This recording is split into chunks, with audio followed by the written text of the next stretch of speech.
찬양하겠습니다.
함께 기도드리겠습니다.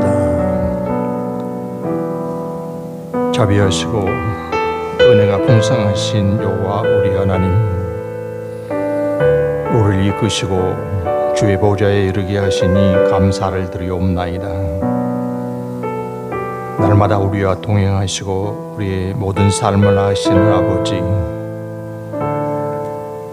우리의 모든 모습을 하나님 앞에 내려놓습니다. 긍휼을 베푸시고 인자하심을 다하시며 십자가 지신 우리 주님 예수 그리스도 보혈의 은혜로 우리를 감싸 주시옵소서. 우리가 예배를 드리오니 하나님 아버지 우리 앞에 자정하시고 우리를 산 제물로 받아주시기를 원하옵나이다. 하나님의 얼굴 빛을 우리 심령에 비추사 어두움을 물리쳐 주시고 신령한 은혜를 향해서 나아가도록 우리 걸음걸음을 이끌어 주시옵소서. 주의 은혜에 이르기를 원합니다. 우리 하나님의 귀하신 뜻으로 우리의 심령을 밝히사 생명의 길을, 의의 길을 걸어가도록 인도하여 주시옵소서. 이 땅을 살펴야 하신 하나님, 공의를 더하여 주셔서 모든 악한 것, 어두운 것 물리쳐 주시며 하나님이 다스리사 이루어 주시는 평화로 채워주시기를 원하옵나이다. 이 민족, 이 나라를 궁일히 여기시고 언제든지 은혜의 기회를 주신 우리 하나님, 이제도 우리로 하여금 하나님의 기뻐하시는 바를 분별하여 온전히 이루어 나아가는 길을 찾을 수 있게 하여 주시고, 세워주신 유정자들이 여호와 하나님을 두려워하는 가운데 선한 역사, 공평과 정의를 이루어가는 일꾼들이 될 수 있게 하여 주시옵소서. 이 땅에 허락하신 많은 교회들이 주님의 몸된 사명을 온전히 감당할 수 있게 하여 주시고, 하나님의 의를 이루기에 부족함이 없게 하여 주시며, 성도들이 흩어져 세상을 살아나갈 때도 선한 목자 되신 여호와 하나님의 인도하심을 받아 복된 열매를 맺어갈 수 있게 하여 주시옵소서. 예배하는 시간에 하늘의 문을 여사 신령한 은혜 충만한 것 머리 위에 부어주사 우리의 믿음의 분량을 키울 수 있게 하여 주시며, 전능하신 하나님을 따라가는 동안 소망의 삶을 살아가는 성도들이 될 수 있게 하여 주시옵소서.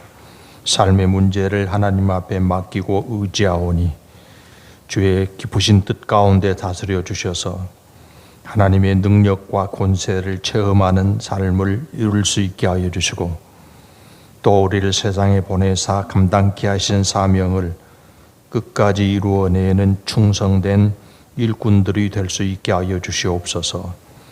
예배하는 시간 온전히 여호와 하나님만 바라볼 수 있게 하여 주시옵소서. 하나님의 음성에만 귀를 기울일 수 있게 하여 주시옵소서. 다시금 능력의 말씀으로 무장되며 성령의 권능을 힘입어 세상으로 나아갈 때 담대한 주의 일꾼, 주의 자녀들이 될 수 있게 하여 주시고, 하루하루 살아가는 열매를 통해서 하나님의 영광만 드러낼 수 있게 하여 주시옵소서.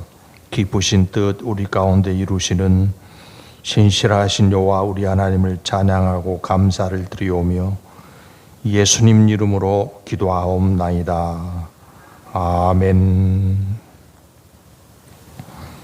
하나님이여, 주는 나의 하나님이시라. 내가 간절히 주를 찾되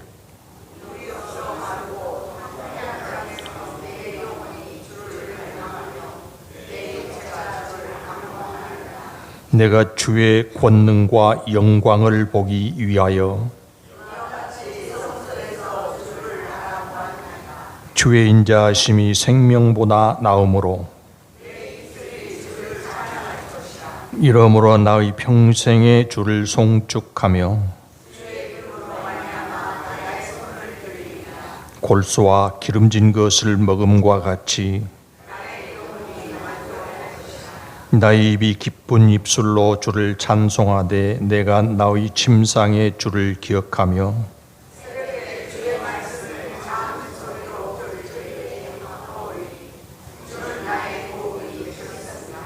내가 주의 날개 그늘에서 즐겁게 부르리이다. 아멘.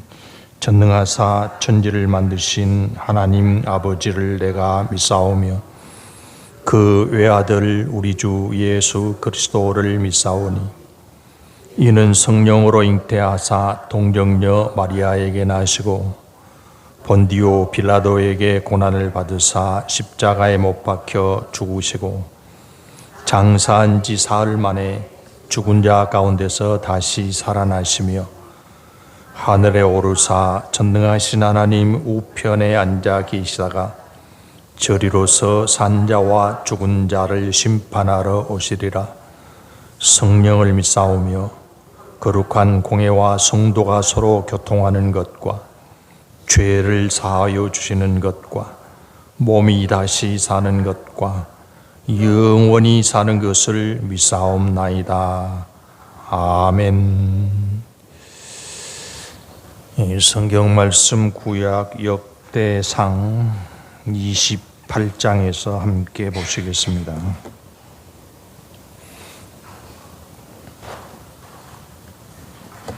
역대상 28장 4절에서 10절 말씀까지 같이 보시겠습니다. 역대상 28장 4절부터 10절까지의 말씀입니다. 같이 읽겠습니다.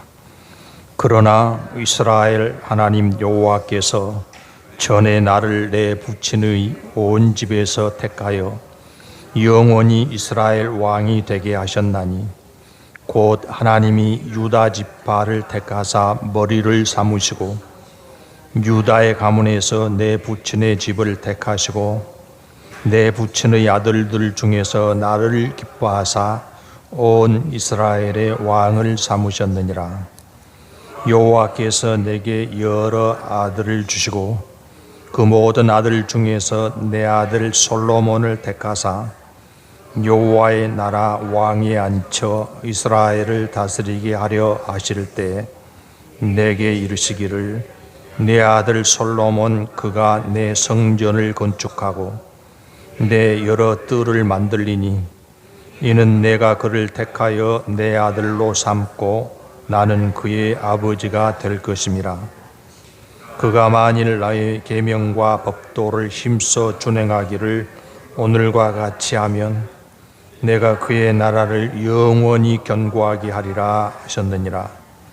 이제 너희는 온 이스라엘 곧 여호와의 회중이 보는 데에서와 우리 하나님이 들으시는 데에서 너희 하나님 여호와의 모든 계명을 구하여 지키기로 하라. 그리하면 너희가 이 아름다운 땅을 누리고 너희 후손에게 끼쳐 영원한 기업이 되게 하리라. 내 아들 솔로몬아, 너는 내 아버지 하나님을 알고 온전한 마음과 깊은 뜻으로 섬길지어다. 여호와께서 모든 마음을 감찰하사 모든 의도를 아시나니 네가 만일 그를 찾으면 만날 것이요 만일 네가 그를 버리면 그가 너를 영원히 버리리라. 그런즉 이제 너는 삼갈지어다. 여호와께서 너를 택하여 성전의 건물을 건축하게 하셨으니 힘써 행할지니라 하니라.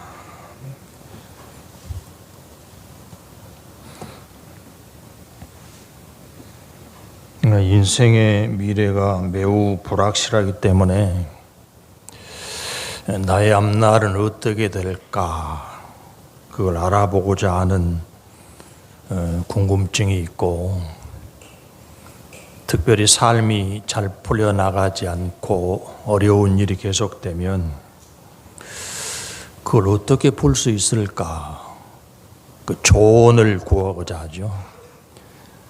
우리나라 분들이 전통적으로 미래를 예측해 보려고 할 때 사용하는 수단이 있습니다.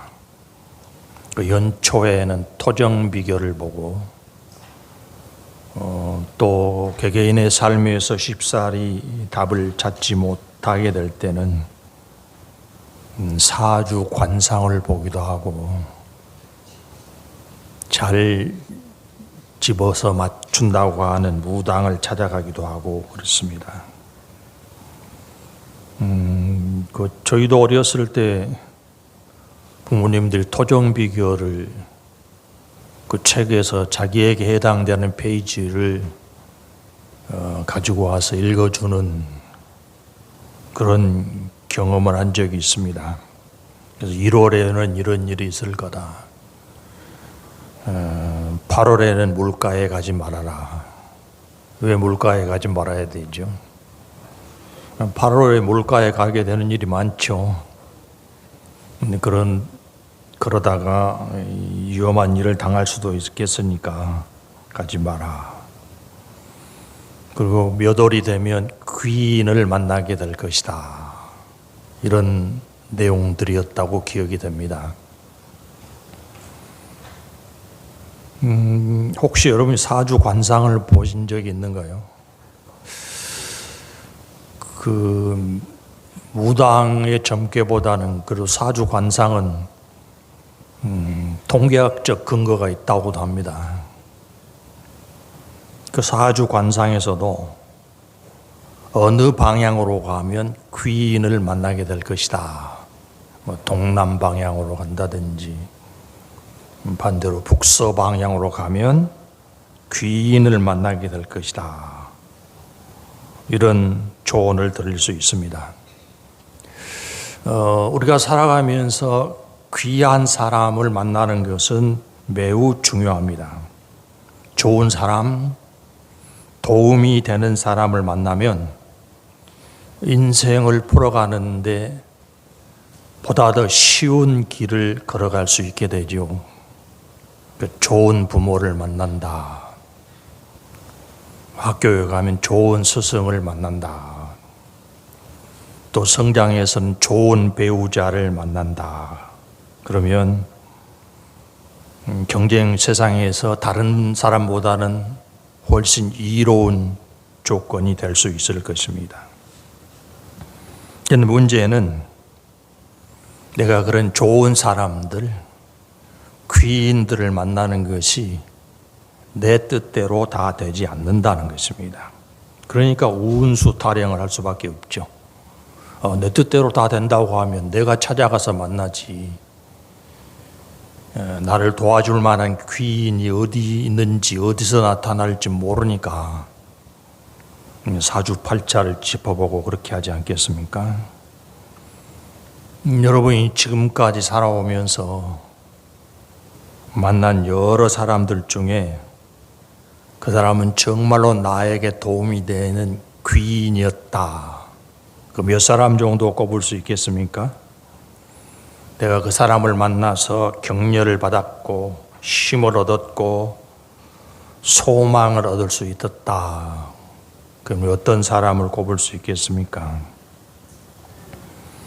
지금까지 살아오면서 내가 이 사람을 만나는 것이 가장 귀한 일이었다.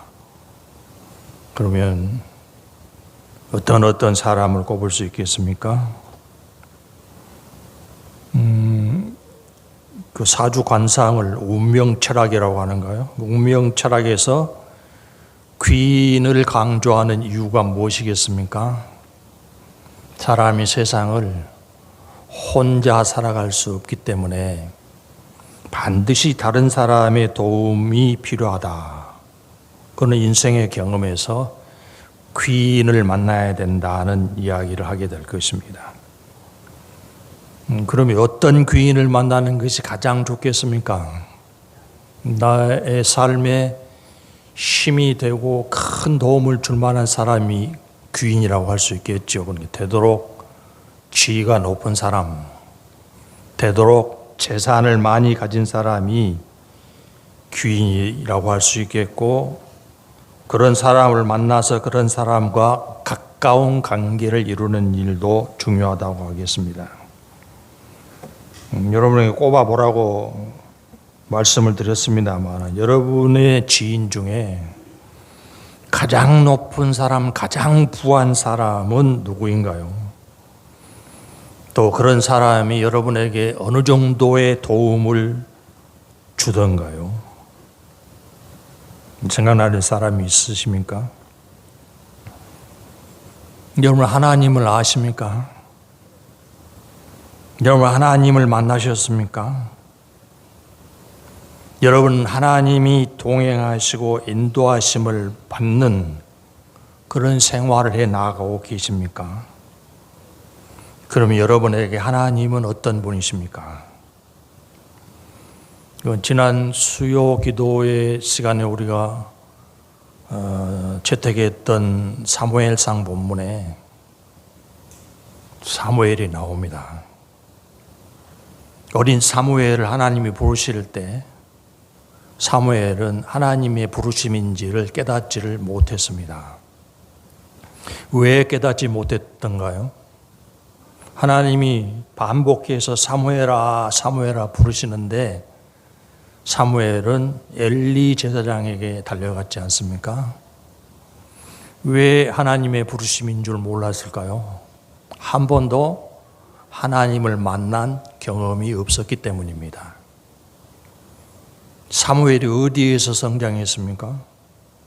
성막 제사장과 함께 어린 시절로부터 성장하는, 믿음에 있어서는 가장 유리한 환경 속에 있었다고 하겠습니다. 수없이 제사가 드려지는 것을 봤을 것이고, 쉬지 않고 하나님의 말씀이 선포되는 것도 들을 기회가 누구보다도 많았을 것입니다. 그렇게 가장 하나님과 익숙해질 수 있는 환경 속에 있으면서도 사무엘은 그때까지 하나님을 만난 경험이 없었다는 것입니다. 제가 그 본문을 읽으면서, 그 본문을 공부하면서 우리도 그럴 수 있겠구나 하는 생각이 번뜩 들었습니다. 우리가 만약 하나님을 만난 경험이 없다고 하면 하나님이 우리 앞에 계셔도 알지 못할 것이고, 하나님께서 나에게 말씀하셔도 그 말씀이 나를 향한 말씀인지를 깨닫는 일도 불가능할 것입니다.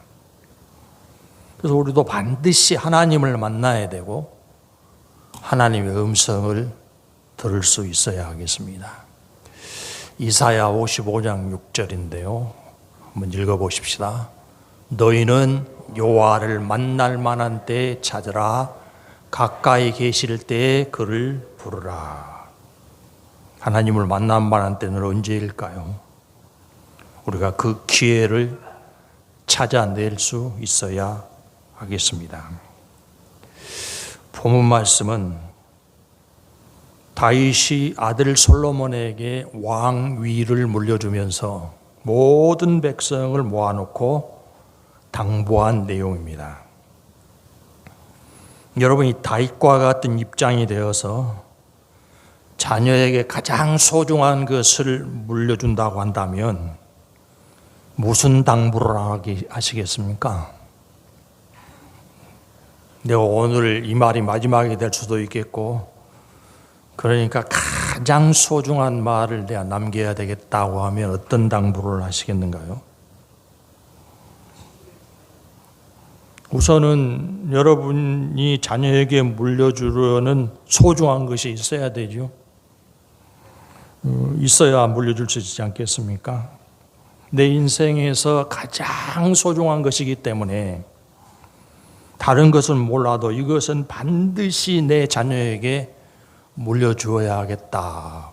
무엇을 꼽을 수 있겠습니까? 본문의 말씀에서 여러분이 그 소중한 것을 발견할 수 있게 되시기를 바랍니다. 본문에서 다윗 왕은 먼저 자기가 누린 은혜에 대해서 이야기를 하고 있습니다. 4절 다시 읽어보십시다. 역대상 28장 4절. 그러나 이스라엘 하나님 여호와께서 전에 나를 내 부친의 온 집에서 택하여 영원히 이스라엘 왕이 되게 하셨나니 곧 하나님이 유다 지파를 택하사 머리를 삼으시고 유다 가문에서 내 부친의 집을 택하시고 내 부친의 아들들 중에서 나를 기뻐하사 온 이스라엘의 왕을 삼으셨느니라. 목동에 불과한 자기를 하나님께서 이스라엘의 왕이 되게 만들어 주셨다는 것을 이야기하고 있습니다. 그러면 얼마나 큰 성공이라고 하겠습니까? 이스라엘의 우두머리 왕이 된 것이라고 하면 얼마나 큰 은혜라고 하겠습니까? 그런데 자기가 어떻게 해서 왕이 될 수 있었다고 말하고 있습니까? 자기보다 앞선 선임 왕 사울의 신임이 두터웠기 때문에 왕이 됐다고 이야기하고 있습니까?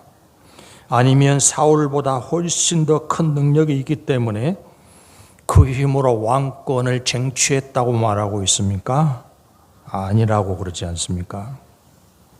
오직 하나님께서 유다 지파를 선택을 하셨고, 그 중에 유다 지파 중에 자기 아버지의 집을 택하셨고, 아버지에게 아들이 여럿 있었는데 그 아들들 중에 나를 택해서 왕이 되게 해주셨다. 그렇게 고백을 하고 있죠. 온 세상을 다스리시고 한 사람 한 사람의 걸음을 이끄시는 하나님께서 다윗을 찾아내셔서 왕으로 만들어 주셨다는 것입니다. 자기가 꿈꾸었거나 노력해서 된 일이 아니라 모두 하나님의 은혜라는 사실을 밝히고 있습니다. 이제 그렇게 은혜로 얻은 왕권을 아들 솔로몬에게 물려주고 있죠. 그러면 솔로몬은 어떻게 해서 왕이 될 수 있었을까요? 왕의 제도를 가지고 있는 많은 나라에서 후대 왕을 선출하는 가장 기본적이고 중요한 기준은 왕의 아들에게입니다. 세습이라고 그러죠. 할아버지가 왕이었으니까 아버지도 왕이 되고, 아버지가 왕이었으니까 왕의 아들인 사람이 왕이 되는 세습 제도를 여러분이 잘 알고 계시지 않습니까? 당시에 이스라엘에서 세습으로 왕이 된다고 하면 왕이 될 자격을 가진 사람들은 누구겠습니까? 왕의 아들들이죠. 다윗에게 아들들이 많았습니다. 왕의 아들로 태어나야 일단 왕이 될 자격을 갖춘 것이라고 하지 않겠습니까? 그러니까 솔로몬도 다윗 왕의 아들이었기 때문에 일단 기본적인 자격은 가졌다고 하겠습니다. 그리고 솔로몬이 왕이 되는 내력을 기록한 성경을 보면 아버지 다윗 왕이 솔로몬을 여러 왕자 중에서 왕위를 물려받을 사람으로 지명을 했기 때문에 왕이 되었습니다. 그런데 그렇게 자기의 왕위를 물려주는 아버지가 하는 말이 5절입니다. 읽어보십시다. 여호와께서 내게 여러 아들을 주시고 그 모든 아들 중에서 내 아들 솔로몬을 택하사 여호와의 나라 왕위에 앉혀 이스라엘을 다스리게 하려 하실세. 자기가 지명했습니다. 여러 아들 중에서. 그런데 자기 마음대로 지명한 것이 아니고 하나님이 선택하신 아들이었기 때문에 왕권을 물려준다고 말하고 있습니다. 그러니까 왕의 아들, 왕자이기 때문에 왕이 된 것이 아니라 하나님께서 솔로몬을 왕으로 선택을 하셨기 때문에 왕이 된 것입니다. 그냥 세습의 제도를 따라간다고 하면 여러 아들 중에 제일 왕권을 받기에 유리한 아들이 장자 아닙니까? 장자는 암논이었습니다. 여러 아들 중에 외모로나 능력으로나 출중한 아들이 있었는데 압살롬이었습니다. 그런데 암논도 아니고 압살롬도 아니고 사람의 기준으로 하면 그 아들들이 왕이 되었을 것입니다. 그런데 솔로몬이 왕이 될 수 있었던 것은 순전히 하나님의 선택에 의한 것이라는 거예요. 그러니까 솔로몬의 능력이나 솔로몬의 잘남 때문에 왕이 된 것이 아니고 그럴 능력으로는 더 뛰어난 아들들이 있었음에도 불구하고 하나님께서 솔로몬을 왕으로 선택하셨다는 것입니다. 누가 지금 그 이야기를 하고 있습니까? 5절의 이야기를 누가 하는가요?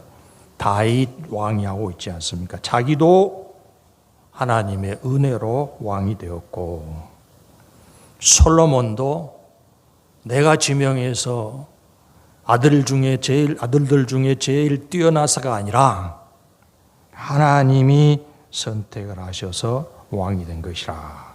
그러니까 너나 나나 스스로의 힘으로 스스로의 노력으로 왕이 된 것이 아니고 하나님의 은혜로 됐다는 사실을 강조하고 있습니다. 하나님의 은혜에 초점을 맞추고 있습니다. 이제 그러면 어떻게 해야 하나님의 은혜를 누리는 사람이 될 수 있을까요? 은혜는 누가 베풀어 주십니까? 하나님이 베풀어 주시죠. 가장 귀한, 가장 높은 귀인은 바로 하나님이시죠. 귀인에게로부터 도움을 얻으려면 무엇부터 해야 되죠? 귀인을 만나야 되죠. 아무리 지위가 높고 아무리 부자라고 하더라도 내가 그 사람을 만난 일도 없고 아는 사이도 아니다. 그러면 소용이 없는 것이죠. 먼저 할 일은 귀인을 만나는 일입니다. 하나님께서 은혜로 왕자리에 앉혀주셨다.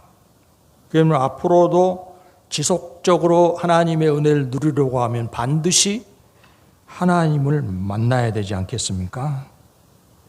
여러분, 다윗이 자기 대를 잇는 솔로몬에게 맡겨진 매우 중요한 사명이 있다는 것도 이야기하면서 그걸 잘 감당하라고 당부를 합니다.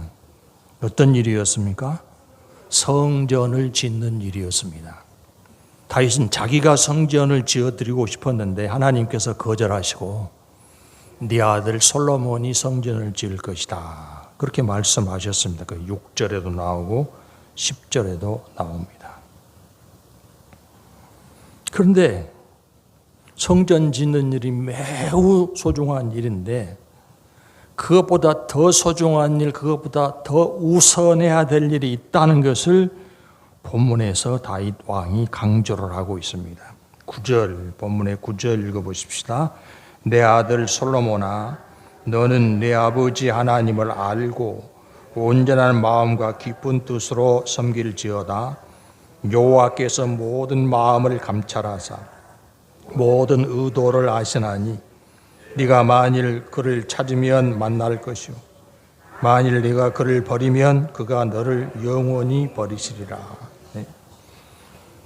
자기가 하려고 했던 매우 중요한 일, 성전 짓는 일을 아들에게 맡기면서 성전 짓는 일보다 더 먼저 해야 될 더 소중한 일이 있다고 가르쳐주고 있는데 무엇을 해야 된다고 가르치고 있습니까? 하나님을 알고 여호와 하나님을 만나야 된다. 그렇게 가르치고 있습니다. 여러분, 솔로몬은 이미 하나님을 경외하는 가정, 다윗의 아들로 태어났습니다. 그러니까 하나님을 알 만한 기반을 가장 많이 갖춘 환경 속에서 살아난 사람입니다. 성장한 사람입니다. 아주 철두철미한 모태신앙입니다. 여기도 모태신앙인 분 계시죠? 태어나면서부터 어머니 아버지의 신앙을 그대로 따라가는 분들. 솔로몬도 모태신앙이었습니다. 솔로몬이 성장하면서 배운 교과서가 율법책이었습니다. 안식일을 지키는 것이 어려서부터 몸에 배인 습관이었습니다. 제사를 드리는 것이 다 명절 절기의 행사였습니다. 하나님을 떠날래야 떠날 수 없는 환경을 가진 사람이 솔로몬이었습니다. 그리고 이미 우리가 확인하는 것처럼 다윗 자신도 그렇고 솔로몬도 그렇고 하나님이 선택하셔서 왕 자리를 얻은 사람들입니다. 그런데 아버지 왕 다윗이 새삼스럽게 하나님을 만나야 된다고 강조하고 있지 않습니까? 왜 그랬을까요? 하나님을 모르는 상황은 아닌 것 같습니다. 하나님의 은혜로 왕이 된 솔로몬입니다. 그런데 그런 아들에게 너는 반드시 하나님을 만나야 된다. 이것을 새삼스럽게 강조하고 있습니다. 왜 그렇게 강조했을까요?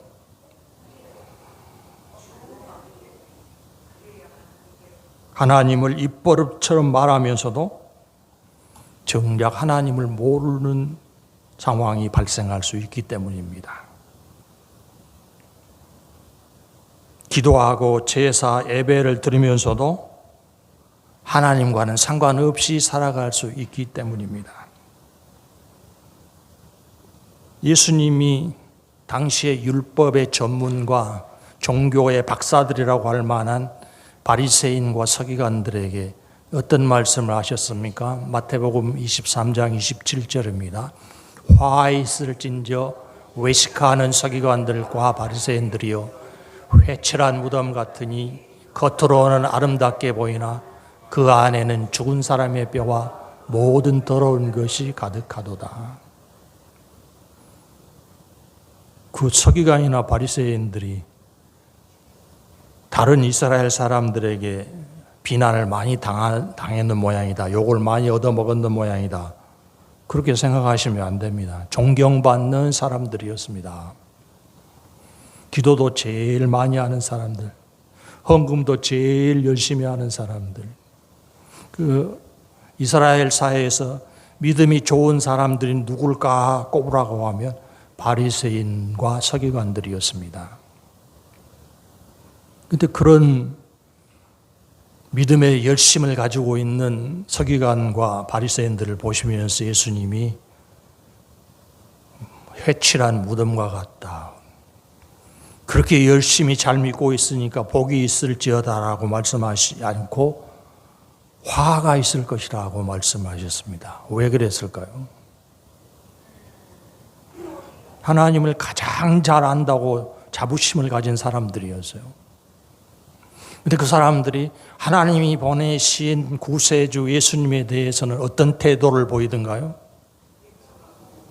처음부터 마지막까지 거부합니다. 왜 거부했을까요? 모르니까 거부한 거죠.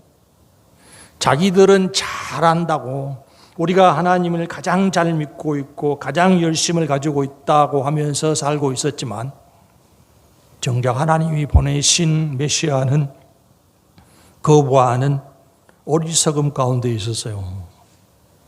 하나님을 못 만난 것입니다. 그런 일이 발생할 수 있기 때문에 다윗이 솔로몬에게 반드시 하나님을 만나야 된다. 이스라엘에서 종교적인 열심을 가지고 살면서도 하나님을 못 만나는 일이 얼마나 많았습니까? 우리가 지난번에도 봤습니다. 대표적으로 이사야 시대의 사람들. 이사야 1장 11절입니다. 여호와께서 말씀하시되 너희의 무수한 재물이 내게 무엇이 유익하뇨? 나는 순양의 번제와 살진 짐승의 기름에 배불렀고 나는 수송아지나 어린 양이나 순념소의 피를 기뻐하지 아니하노라. 무수한 재물을 누구에게 드렸을까요? 하나님께 드렸습니다. 양이나 순념소의 피를 흘리게 된 이유는 무엇입니까? 자기들의 죄를 용서해 주시라고 피 흘리는 제사를 드렸습니다. 그런데 하나님이 너희가 가져온 것을 나는 받을 수가 없다. 하나님을 만나는 일에서 실패하고 있습니다. 지금 솔로몬에게 맡겨진 가장 중요한 소임은 성전을 짓는 일입니다. 건물을 짓는 일입니다. 그런데 여러분, 건물은 믿음 없어도 지을 수 있습니다. 돈만 있으면 얼마든지 웅장한 건물을 올릴 수 있습니다. 그래서는 안 되기 때문에 아버지 다윗 왕이 솔로몬에게 반드시 하나님을 만나야 된다. 하나님은 웅장한 건물을 보신 분이 아니고 9절에 보면 마음을 감찰하신 분이시다. 중간에 있죠. 모든 마음을 감찰하신 분이시니 네가 마음을 다해서 하나님을 만나지 않는다고 하면 성전이 무슨 소용이 있겠냐 하는 그런 강조라고 하겠습니다. 삶에서, 믿음에서 무엇이 가장 소중한지를 다윗 왕이 잘 알고 있었기 때문에 아들 솔로몬에게 그것을 강조하고 있습니다. 여태까지 믿음으로 살아온 아들에게 하나님을 만나야 한다고 당부를 하고 있습니다. 아버지로부터 그런 당부를 들은 솔로몬은 어떻게 했는가요? 아버지가 너 반드시 하나님을 만나야 된다 그러면 아들은 어떻게 해야 되겠습니까? 하나님을 찾고 만나야 되죠. 그래서 솔로몬이 어떻게 했어요? 기도하는 내용인데 열왕기상 3장 7절 나의 하나님 여호와여 주께서 종으로 종의 아버지 다윗을 대신하여 왕이 되게 하셨사오나 종은 작은 아이라 출입할 줄 알지 못하고. 여러분 솔로몬 성인이었습니다. 그런데 자기를 어떤 존재로 표현합니까? 작은 아이라, 어린 아이라. 어린 아이는 제 힘으로 스스로 살아갈 수 없잖아요. 반드시 부모님의 도움이 필요하고 후견자가 필요하지요. 솔로몬이 하나님 앞에 엎드려서 하나님은 나를 왕으로 세워주셨지만 이 이스라엘 백성을 다스리는 데 있어서는 저는 어린 아이에 불과합니다. 내 힘으로 내 지혜로 할 수 없습니다. 반드시 하나님이 도와주셔야 합니다. 그렇게 구하죠. 역대하 1장 10절도 같은 기도인데요. 주는 이제 내게 지혜와 지식을 주사 이 백성 앞에서 출입하게 하옵소서. 이렇게 많은 주의 백성을 누가 능히 재판하리까 하니. 재판 하나도 제대로 할 수 없으니 하나님이 나를 만나주시고 나를 도와주시고 나에게 지혜와 지식을 주셔야만 왕 노릇을 감당할 수 있습니다. 그렇게 철두철미하게 하나님을 의지하고 있습니다. 이렇게 솔로몬이 기도하니까 하나님은 어떻게 해주셨는가요? 잘 아시죠? 열왕기상 3장인데요. 내가 네 말대로 하여 네게 지혜롭고 청명한 마음을 주노니 내 앞에도 너와 같은 자가 없었거니와 내 뒤에도 너와 같은 자가 일어남이 없으리라. 내가 또 내게 구하지 아니한 부귀와 영광도 내게 주노니 내 평생의 왕들 중에 너와 같은 자가 없을 것이라. 구하는 것을 주신 것은 물론이고 구하는 것에 더해서 응답을 해 주셨습니다. 하나님이 왜 이런 엄청난 응답을 주셨을까요? 왜 주셨을까요?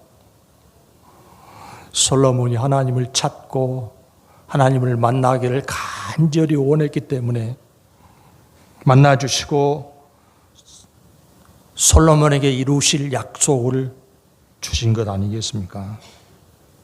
여러분, 우리도 하나님을 반드시 만나야 됩니다. 그리고 우리 자녀들도 반드시 하나님을 만날 수 있도록 도와줘야 됩니다. 어떻게 하면 하나님을 만날 수 있을까요? 여기서부터 중요합니다. 어떻게 하면 우리가 하나님을 만날 수 있을까요? 에레미야 선지자는 이렇게 하라고 가르쳐주고 있습니다. 읽어보십시다. 너희가 온 마음으로 나를 구하면 나를 찾을 것이요 나를 만나리라. 어떻게 하면 하나님을 찾아서 만나게 된다고요? 만나면 좋고 못 만나면 말고가 아닙니다.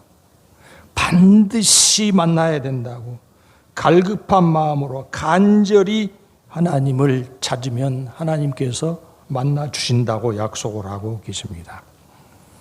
아까 우리가 이사야서 55장 말씀을 보았죠. 너희는 여호와를 만날 만한 때에 찾으라. 가까이 계실 때에 그를 부르라. 언제가 하나님을 만날 만한 때가 되겠습니까?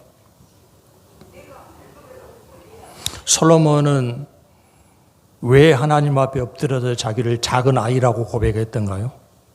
반드시 하나님의 도움이 필요하다고 깨달았기 때문에. 내 삶에 누군가의 도움이 필요하다고 깨닫는 순간 우리는 하나님을 찾아야 할 것입니다. 내 힘이 붙인다고 생각할 때 힘을 주시는 하나님을 찾아야 될 것입니다. 내 자신의 한계를 깨달아 알았을 때 세상이 다 내 마음대로 되는 것이 아니구나. 하나님을 찾아야 할 것입니다. 반대로 모든 일이 다 잘 되어서 부족한 것이 없을 때 깊이 생각해 보니까 이것이 다 하나님이 나에게 주신 은혜라고 깨달을 때 하나님을 찾아야 할 것입니다. 그것이 다 하나님께서 우리에게 오시는 흔적들입니다. 내가 실패했을 때에도 하나님이 나에게 오시는 흔적이고, 성공했을 때에도 이것을 이루게 하신 분이 하나님이시라는 것을 깨닫게 해주신 하나님을 찾을 만한 때라고 하겠습니다. 그러면 그때 어떻게 하라고요? 간절히 하나님을 찾으라. 온 마음을 다해서 하나님을 찾으면 만나게 될 것이다. 그리고 또 한 가지 곁들여야 될 것이 있는데요. 6절, 본문 28장 6절 읽어보십시다. 내게 이르기를 내 아들 솔로몬 그가 내 성전을 건축하고 내 여러 뜰을 만들리니 이는 내가 그를 택하여 내 아들로 삼고 나는 그의 아버지가 될 것임이라. 이건 하나님께서 성전 건축을 명하면서 함께 해준다는 약속이고, 더 중요한 건 7절입니다. 그가 만일 나의 계명과 법도를 힘써 준행하기를 오늘과 같이 하면 내가 그의 나라를 영원히 견고하게 하리라. 하나님을 찾는 사람 반드시 해야 될 일이 있는데 말씀에 순종해 온 힘을 기울여야 된다. 9절에도 동일한 내용이 나옵니다. 9절 읽어보십시다. 내 아들 솔로몬아 너는 내 아버지 하나님을 알고 온전한 마음과 기쁜 뜻으로 섬길지어다. 여호와께서 모든 마음을 감찰하사 모든 의도를 아시나니 네가 만일 그를 찾으면 만날 것이요 내가 그를 버리면 그가 너를 영원히 버리시리라. 하나님을 찾고 하나님을 만나려고 하는 사람은 꾸준히 말씀을 따라 나아가야 됩니다. 그렇지 않으면 하나님이 내 곁에 계셔도 그 증거를 체험하는 일이 불가능해집니다. 기도를 했더니 하나님이 응답하시더라. 그러면 하나님이 만난 증거가 되지 않겠습니까? 기도하는 사람이 반드시 해야 될 일이 있습니다. 말씀을 따라가는 것입니다. 우리가 말씀을 따라가면, 말씀을 읽고 묵상하면 어떻게 하나님을 만나는가요? 창세기 1장 1절에는 하나님이 무슨 말씀을 하고 계시는가요? 하나님이 태초에 하나님이 천지를 창조하시니라. 이 말씀이 하나님이 나에게 들려준 음성이구나 생각하면 창조주를 만나게 되는 거죠. 창조의 주님을 만나게 되는 거 아니겠습니까? 성경을 읽어가면 읽어갈수록 하나님은 사람과는 비교할 수 없는 전지전능하신 분이구나 깨달으면 전능하신 하나님을 만나는 것입니다. 하나님께서 나를 죄에서 구원하시고 죽음에서 살리시기 위해서 독생자 예수 그리스도를 보내셨구나. 성경을 통해서 그 말씀을 읽게 되면 구원의 은혜, 하나님이 나를 구원해 주신 분이라는 사실을 알고 구세주를 만나게 되는 거 아니겠습니까?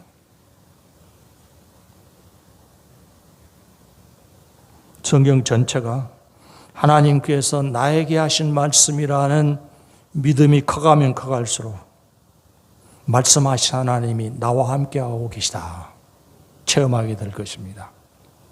간절히 하나님을 찾으십시오. 하나님이 우리에게 오셔서 만나 주실 것입니다. 부지런히 하나님의 말씀을 따라 나아가십시오. 함께 하신 하나님이 이루시는 놀라운 은혜와 복을 반드시 경험하게 될 것입니다. 기도하십시다. 우리가 어떤 귀인을 만나는 것이 가장 축복된 삶을 살아가는 것이겠습니까? 말할 것도 없이 복의 근원 하나님을 만나는 일입니다. 우리로 나를 찾으라 하신 하나님 아버지, 이 시간도 존귀하신 여호와 하나님을 찾고 갈망하오니 우리 마음을 열어 하나님이 우리에게 와 계심을 믿고 깨달아 믿는 시간이 될 수 있게 하여 주시고, 내가 날마다 하나님의 인도하심을 따라 나아가리라, 말씀을 따라 나아가리라는 각오 속에서 살아계시고 존귀하신 하나님이 내 하나님이 되사 내 삶 속에 역사하고 계시는 것을 더욱 많은 말씀의 열매로 체험하고 누리도록 허락하여 주시옵소서. 우리 하나님께서 우리 마음에 역사하사 우리에게 와 계심을, 우리 앞에서 이끌고 계심을 언제든지 체득하는 삶이 되게 하여 주시옵소서. 예수님 이름으로 기도하옵나이다. 아멘.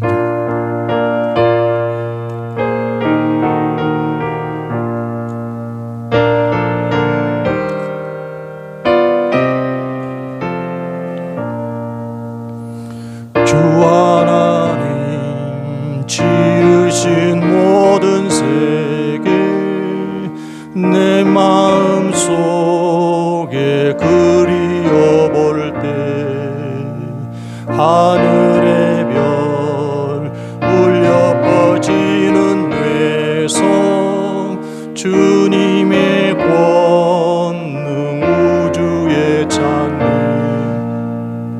주님의 높고 위대하심을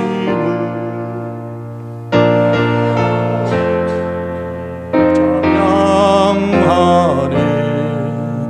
주님의 높고 위대하심을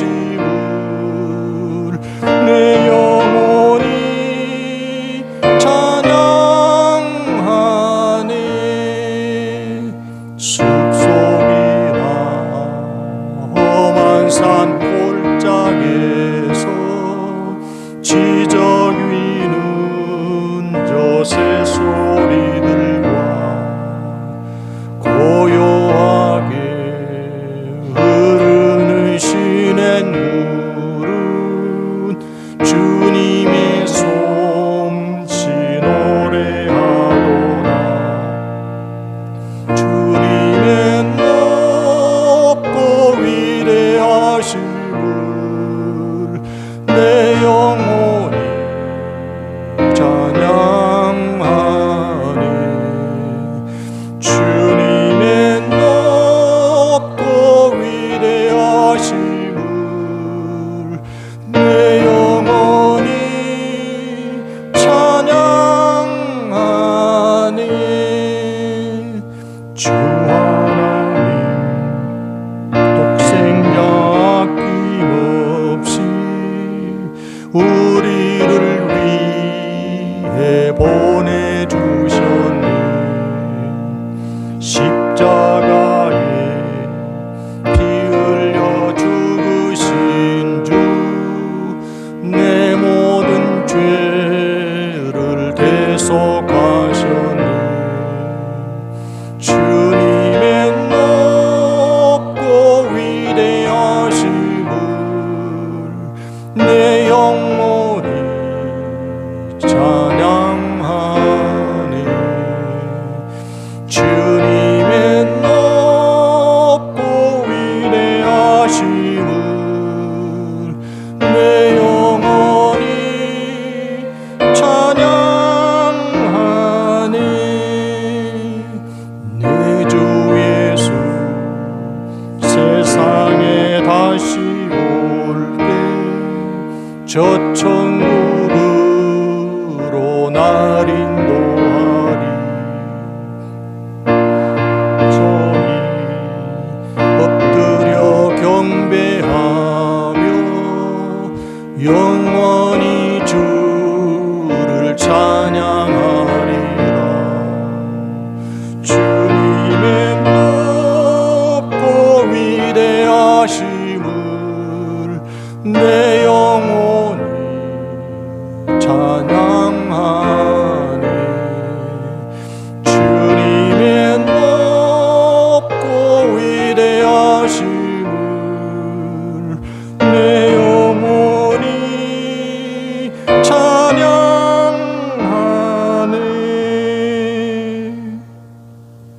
네, 봉헌 기도 드리겠습니다. 우리 하나님께서 우리를 받아주심을 감사를 드립니다. 우리가 드린 예물도 받아주시옵소서. 요 하나님이 우리의 삶의 주인이 되사 날마다 다스려 주심으로 하나님의 선하시고 기쁘신 뜻이 성도들의 생활 가운데 풍성히 이루어지게 하여 주시옵소서. 요 하나님을 만나고 확신함으로 삶의 모든 염려와 걱정에서 벗어날 수 있게 하여 주시고 하나님 이루어 주실 소망을 기대하며 살아가는 성도들이 되게 하여 주시옵소서. 힘 주시고 지혜 주시고 우리 하나님이 맡기신 바 사명을 온전히 이루도록 모든 필요를 따라 풍성한 것으로 채워 주시옵소서. 이루시는 하나님께 감사를 드리옵고 예수님 이름으로 기도하옵나이다. 아멘. 광고 말씀. 여전도회가 기도 운동을 시작했죠. 지난 주에 설명을 잘 들으셨을 텐데요. 그 주일날 기도 제목을 받게 돼 있죠. 다 모르신 것 같이 쳐다만 보세요. 그러니까 오늘 기도 제목을 받으십시오. 한 사람만 받으면 됩니까? 한 주에? 한 사람만? 예. 오늘은 어떤 분의 기도를 받을까 정하셔서 기도 제목을 받으시고 지속적으로 기도 운동에 참여하시기를 바랍니다. 강고이사입니다.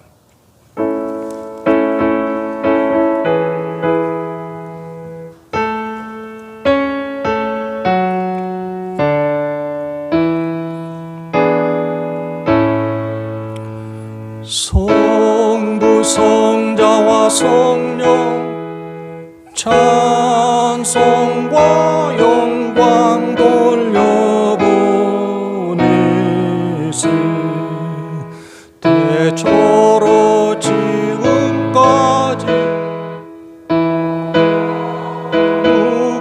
무궁토록 성삼위께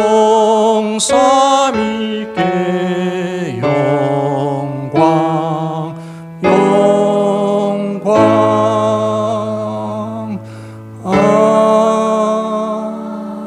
아멘.